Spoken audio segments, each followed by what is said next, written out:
That summer with the Wizards, my rookie year was crazy because Jordan had just got fired. So he was running with us. Open runs, really? Gilbert Arenas, Jerry Stackhouse. This is 2004. It ain't that I can't stop, it's that I won't stop. I made a few plays off a flip, now I'm on top. I'm Southside Chief, homie. Yeah. What you know about it? Lake Street legend CEO, not the co-founder. What you wanna know about me? I'm so churched up. I'm the last man standing, but I went first up. Most hated, they don't say it when I roll up. The things that people say about me, they don't say close up. Check it. I ain't been to the booth in a minute. Niggas hate the fact that I'm winning. Yep. I'm on Lake Street, yo. When you poppin' in Minnesota, you gotta go check it out. Facts, okay? We gonna be on that joint live on motherfucking Lake Street, man. Yeah, different. I don't know how to say it. Say it. Say it. Yeah, buddy, back at it. It's the Mr. Peter Parker Show, live on Lake Street. One time for the homie Southside Chief in the building today. Local Southside legend, basketball guy, community guy, all around great person. My friend Rich Melzer, how are you? My man, good man. Thanks for having me. My man, look, I've great to be taken a here. little hiatus from the show, doing some other things. I'm happy that you're the first interview back. Wow. I just said, wow. Where are my friends at? Give me somebody interesting to talk. Rich, come down. You're we in doing here. things. Yeah, of course. You know I got you. Bro, you have so much going on. You've done so much in your life. For people that don't know who Rich is, your career as an athlete is incredible. You've done some great things in basketball. I mean, you told me off the mic you started as a baseball guy, yeah. But making it all the way to San Antonio Spurs, Washington Wizards, all the way up from a D3 player. Talk a little bit about this basketball accomplishment and some of the things that you've been through as a younger guy, man. Yeah, appreciate that, P. You know, frankly, you know, looking back, it was a tool. Hoops has been a tool, right? It's been a vehicle to really propel me and my family in a unique way. But growing up, you know, you didn't know that when it was happening. You know, playing at the parks as a young bull, it was really a tool and an exercise to get away from maybe what was going on at the crib, maybe what was going on at home. You know, and something positive to do with my peers. But if you fast forward through that, and I'm not trying to cut corners, but the stuff I use today is all the things I learned shooting hoops, right? Yeah. How to lead, how to take direction, how to work with the team. Yeah. You know, just how to show up, stay early, or show up early, stay late. You know, those are the things that continue to live with me today. Dedication, man. Yeah. You were Division III men's basketball player of the year nationally, and some of these huge accomplishments, you really have to dial in for some of this stuff. This isn't just hard work. This is a little bit of sacrifice, a blood, sweat, and tears. Can you talk about the drive, where the drive comes from? All right, so one time for the homie Jeremy Eggert. We're taking a quick break to talk about his website, Artwork by Jeremy. I know you've been really selling yourself short on the graphic design tip. We need to step up the website. We need to step up the flyers. My man has international clients. He can do all of this for you. He can make your content look fantastic, thumbnails, anything for the gram. He got you covered, okay? Stop selling yourself short, step your life up, and tap in real quick with artworkbyjeremy.com. Peter Parker! The drive, where the drive comes from. Yeah, man, I got, you know, frankly, I got expelled from school when I was about 17. Okay. And, you know, I was hooping at that point, like kind of we talked about, but as I moved out to River Falls, I was one of the lucky ones because my aunt and uncle had moved out to River Falls with their cookie factory. Okay. So I frankly was like the Fresh Prince of River Falls. This is lit. I moved out there with my, you know, aunt and I can uncle. See the fade. Yeah, bro. I see yeah, you. it was I real. See you. No, good looking it was guy. real. I can see it, yes. But I got to hoop again. You know, I never yeah. got to hoop in high school when I was in Minneapolis because I was clowning, right? Yeah, I get it. But when I got out there, fresh start, clean slate, and you know the network I grew up with here, you know, involved Troy Bells, Adam Boone's, Ben Johnson's, great athletes. We all grew up since 9, 10 years old, playing ball together. So when I would open up the paper or see highlights while I'm out of school trying to get my shit together in River Falls, it was a huge motivating factor for me to get back in the lab. And then, you know, being the only black dude in River Falls in Wisconsin was a culture shock. I can imagine. You know Southside was really active. Absolutely. Yeah. You know, and my mom's white, so it wasn't like I was unfamiliar with being around white people by any means, but exclusive white families it's a different crazy. It's different, yeah. And it was also probably a real good thing because it taught me kind of how to cross communicate and how to weave my way in, and you know, it was just a wild journey, man. But I caught the bug for basketball again because it was a resource and a tool. At like 17 when you got this fresh start. Yeah, and man. then you really went crazy out there in Wisconsin, got yourself up into the Division III ranks, but then as a late bloomer, really dominated. I got nice. Bro, quick. Well, and you know, I don't think I've ever talked about this publicly, but you know, I had a family very young in college. Okay. And you know, one year you with your old lady, y'all break up, whatever. But I was homeless for about 7 months. Oh, wow. My sophomore year of college. Oh, wow. And I slept in the locker room. And when I slept in the locker room, I watched film down there every night. Get out Every single night. I'd curve off and go in the gym late. I knew the custodians. And my game just erupted after that. So watching film. Watching the film and being, I mean, by circumstances, like absolutely locked in. Locked in, switched on. And what was it was for the reckoning. It was for the reckoning. I wanted the reckoning of my peers back home. Oh, you came for like vengeance. I was pissed. Yeah, Wow. yeah, I was hot. I felt that way though. I had not a similar story, but I was a late bloomer as an athlete, and then as I got older and better, I would come back home and I would hunt kids down. Absolutely. I would be like, "Where's so and so playing? I'm gonna show up and."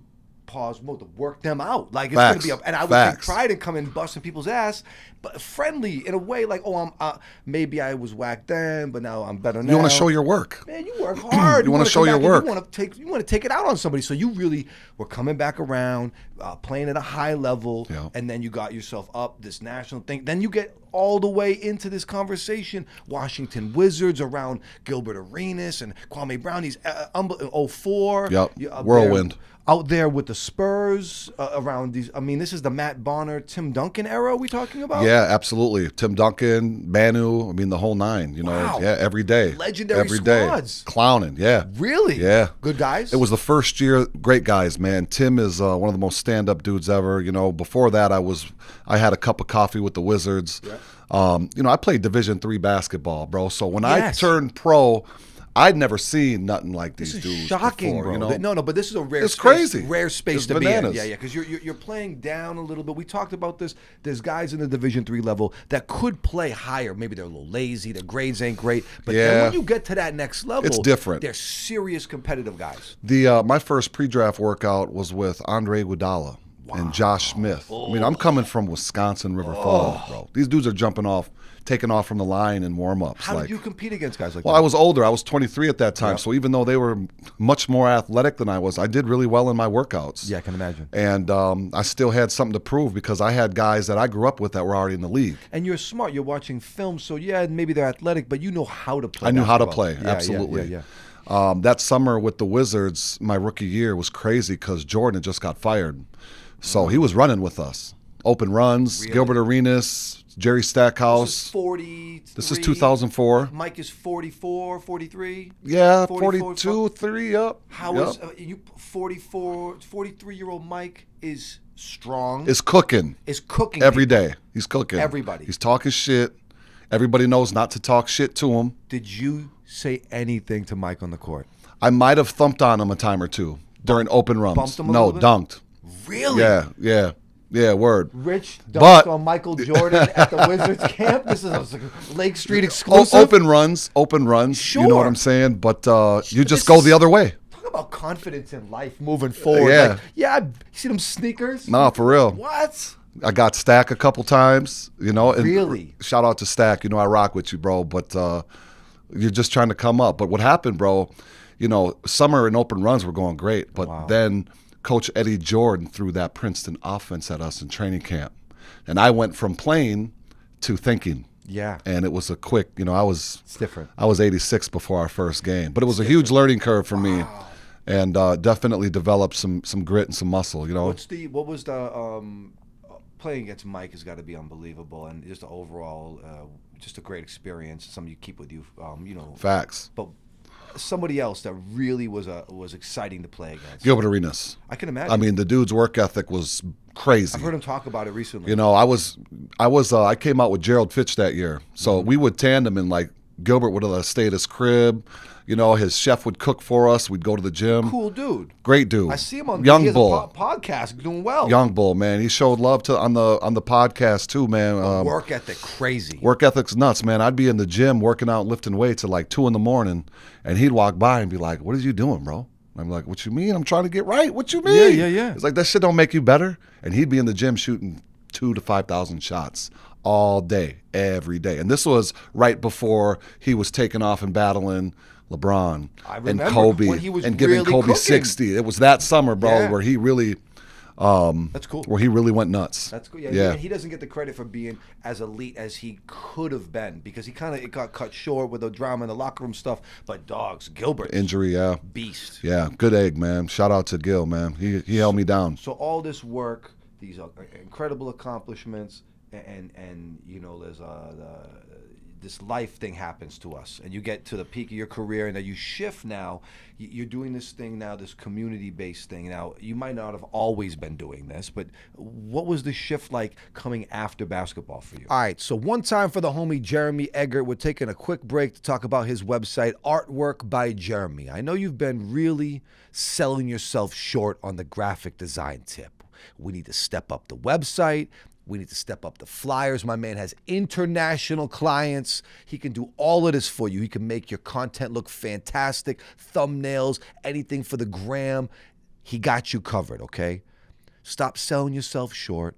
Step your life up and tap in real quick with artworkbyjeremy.com. Peter Parker! It's crazy because as an athlete, you always have to do promotional work. Right, you got to go to schools and you got to give public speaking engagements. But as a player, I always gravitated to that, even while I was still playing. So you've lived a life. I'm in my 30s, 32, 33 when I retired from basketball. I've been being groomed for something greater. And at the time, you don't know it. I was a contract killer, bro. I got signed to different teams in Europe every year. I saw this. I was reading your Wikipedia, and you were riding around Europe and everywhere. And was this a lot of fun? It was great. I'd live in Germany one year. I'd live in Israel the next. I'd go to Australia. Bounce around a lot. And I did that for 8-9 years. Wow. But the acumen that you develop going to different countries, I learned quick that if you tried to learn the language, it was easier to build rapport with your coaches and with your teammates. So I would self-teach myself.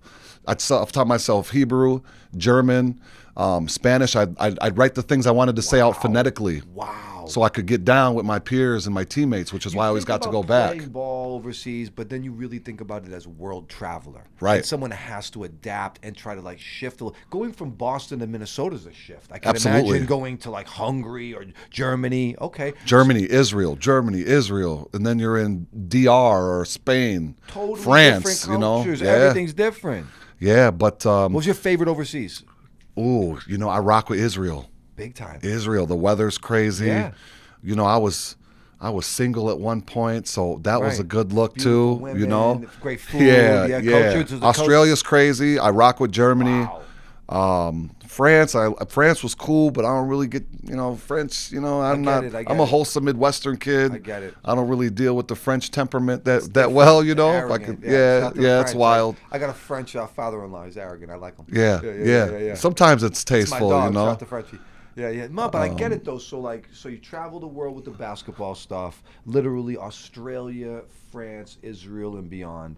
Now you find yourself back out here in Minnesota doing a lot of stuff out here. I see you have a son that's an athlete who's doing exceptional, but this YouthLink thing that you're really become the face of in the community, this is a powerful, powerful tool that you're developing. Yeah. Can you talk about YouthLink and what this kind of means to you right now? Yeah, I missed out on housing security for a while there when I was, going through my transition from here to River Falls. So I understand what it's like to be a young person that needs a place to live. Yeah. But also, more importantly, YouthLink has been around for nearly half a century, man, really doing great work. So being able to come in and use those tools that I learned overseas, that passion that I have for young people in my family and being able to apply it to a really strong, already existing organization, man, I was groomed for this job, man. It was exciting. You know what I'm saying? Something really exciting for you to get into. Yeah, I was groomed for this. You know, I had a really good history with the YMCA here in the Twin Cities. I remember this. I started off as a sports director when I retired from basketball and quickly became an executive and a VP, and just had a real aptitude for service, man, for helping people on. I had a mentor at the Y, my guy Chad. Shout out to Chad Landers, man. That's cool. And he walked by one day in this frumpy suit. And I'm like, hey, man, what do you do? And he goes, I'm the vice president of operations. Yeah. I go, well, I want to help people too. He goes, well, when you get to this level, you help a lot more. And that's what I wanted to do. Wow. You know, I wanted to become a senior leader and an executive, and I knew I could help a lot more people the higher I kind of climbed. Talk about some of the accomplishments in this, like, philanthropy, but really this community space. Like, talk about some things that you've accomplished in this. Yeah, so at the YMCA, to start, you know, we started a sports program in 2016 that quickly served like 30,000 young people in the Twin Cities. And that number might not sound, you know, alluring or very sexy, but they served nobody through sports really before that in an organized capacity and fashion. So to do that there and walk into Southdale YMCA or other YMCAs today, and that sports program is still cracking and clicking on all cylinders. It's amazing. It's amazing. You started that. That's something. Yeah. My guy TC actually started it with the Y and brought me on right away, and we just, you know how we get down. For that program, yeah. And then you know, transitioning to YouthLink, you know, I got there 2 years ago. We were serving, you know, 40, 50 people a day. As of today, we've grown over 106% in terms of yearly and daily visits. Man, that's awesome. And it's because we've really put in a benevolent philosophy where we're exercising and exhibiting love to these young people in every engagement, from the board members to the, you know, the partners and the people who give us monetary awards and support for YouthLink. Love is peppered into every transaction. Dude, this is so cool because you're a native Minneapolis guy, Southside guy, and when we look at the neighborhoods right now, from outside looking in, it definitely looks like some neighborhoods are hurting big time. Man. After the pandemic, after the uprising, we've seen some of the damage in the neighborhoods, and then potentially, you know, people going through it. This was a traumatizing event that we all experienced, and now to have people like you who really care, like, what's your temperature on what's happening out in the streets? You feel like it's more chaotic than the past generations? You know, the gap between COVID and even, you know, George Floyd for Minneapolis and St. Paul in particular, like that gap between the middle class has just grown exponentially. I feel that. So it's weird, but not to dive in the weeds, a lot of those things that show up in the street, the opioid epidemic, right? The drug epidemic, the young crime that's taking place, I think, is a byproduct of some of those nuances that just were, you know, collateral changes. But there's a lot of people out there like me and YouthLink that are out there running this charge and helping other people. It's amazing. And you know, there's always going to be challenging, man. But youth homelessness is there's a remedy for that. And I think we're a big part of that. And, you know, it might sound warm and fuzzy to say ending youth homelessness, but it's possible. But it's something that's like at a ground level. If you want people to improve and you want to help people improve, helping them with their foundation as a person is where the whole thing begins. You can tell someone to do, why can't you do better? Right. But like, okay, let's help. Let's use the resources. And we see resources in this country being delved out overseas and here and this. How do we get the resources to the people that are right in front of us? Facts, man. What's crazy is I think if more people knew about YouthLink, we would have more help to do the work we do. How do you reach out? How do you connect with other people, and how do they connect with you? You know, really, it's visibility, man. Telling the story, right? Great. Nobody knows that we've grown 106% in a year, and if they did, you know, like, with the exception of the people who are already supporting us, I know people would come to the table. What's that 106 mean in real tangible goods? Like, what is that? Talk about the improvement. I mean, simply put, you know, we're still operating on the same resources that we had in 2021, 2022. Okay. And we've grown 100%. And helped that many more so people. We're talking about the need for like an insertion of millions of dollars. Yeah. But the real important thing that I think people need to know, and what I would like for people to know, is that we've done it while, you know, keeping keeping turnover down. We've done it while finding a recipe for team member retention, because when these young people come, you know, their relationships they build with our case managers and service providers is needed at a really high clip. It's a lot of heartfelt stuff that I can tell that you're getting yourself into with this organization. When I talk to people that are outsiders of looking at the neighborhoods and saying, how can we help? You got to kind of really look at a situation like YouthLink, where you could start at a ground level and really help people fundamentally get in the right direction. Yeah. If people want housing, it's housing, man. I'm telling housing you, security. When I was in Washington D.C., we had a situation where there was in front of a high school, kids had a shooting, and there was a big, huge situation where we talked on the radio about how can we come up with different opportunities for the youth, and in that conversation, how much we learned about the individual situations that the kids are going through that you may not think about. Right. So when you see a kid running the streets with dreads in their face, no shirt on, vibes, wild, lit, and you think, man, that person has nothing to live for, they may be in that situation. They may be really going through it. And if you can help people at a fundamental level and really show that you care, you can really curb the start to beginning to change what's happening to kids. More times than not, they are going through it, bro.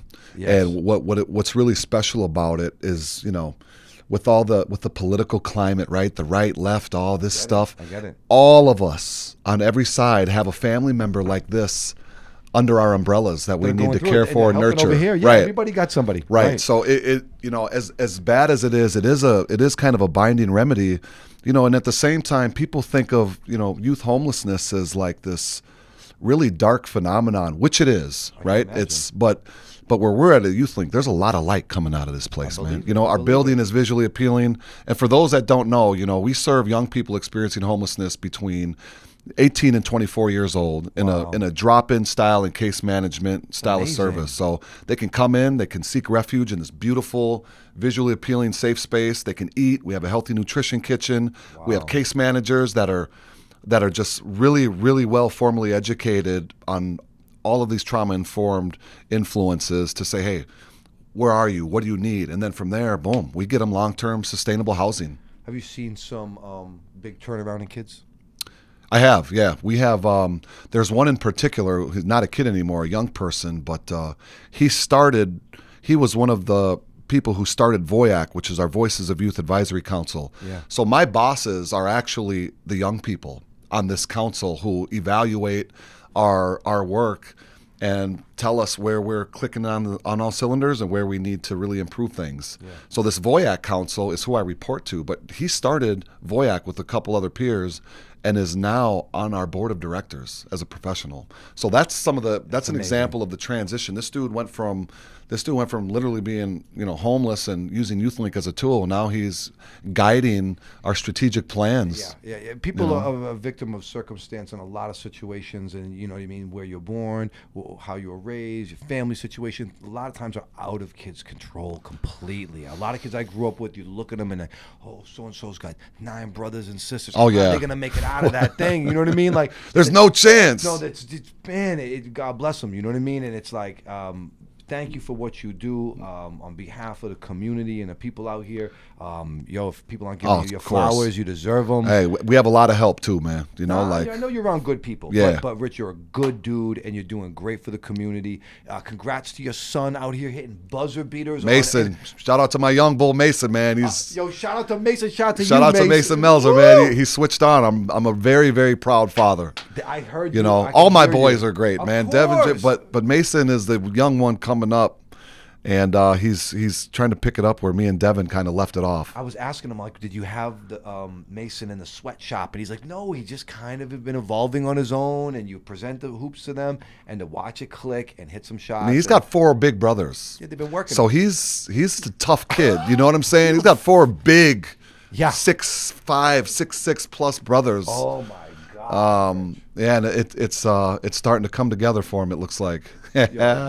Congrats Wild, to you bro. and the family. Congrats to Mason. If people want to reach out to you and they want to connect with you, how do they do it? Yeah, then go to youthlinkmn.org. Youthlinkmn is in Minnesota.org. I'm online. You know Big Rich. Yeah. You know, just Out like here. it sounds. Out here, man. Do you feel like because I know when I see you, it feels like it's a local celebrity, and I feel like some people call me that. They point at me, but I'm like a completely. I see you. You're a big guy. Man, keep going. I'm from the turf, bro. I'm from the crib. Man. This is home base, You're making man. Minnesota look good. This is home base, man. I believe it. Best city in the world, bro. When people see what Rich is doing, this is a role model. Like, be like Rich. Appreciate that. Appreciate that. We out here, man. It ain't that I can't stop, it's that I won't stop. I made a few plays off a flip, now I'm on top. I'm Southside Chief, homie, yeah. What you know about it? Lake Street legend CEO, not the co-founder. What you wanna know about me? I'm so churched up, I'm the last man standing, but I went first up. Most hated, they don't say it when I roll up. The things that people say about me, they don't say close up. Check it, I ain't been to the booth in a minute. Niggas hate the fact that I'm winning. I'm on Lake Street, yo. When you poppin' in Minnesota, you gotta go check it out. Facts, okay? We gonna be on that joint live on motherfucking Lake Street, man. It's different. I don't know how to say it. Say it. Say it.